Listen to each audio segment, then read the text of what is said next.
ស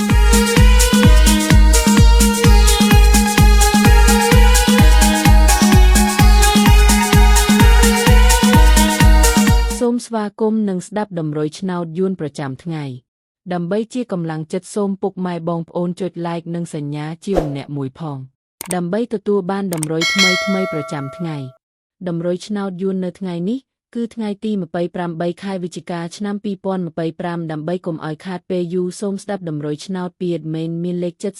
35 95 15សម្រាប់ប៉ុស្តិ៍APCD សម្រាប់លេខ OSIDE មាន2គ្រាប់គឺ OS ខ្ទង់90និង30សម្រាប់3លេខគឺ admin មាន2គ្រាប់ផងដែរគឺមានលេខ235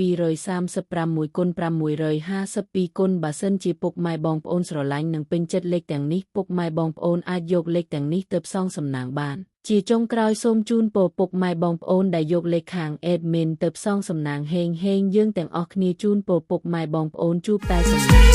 អាននិងសុខភាពល្អសូម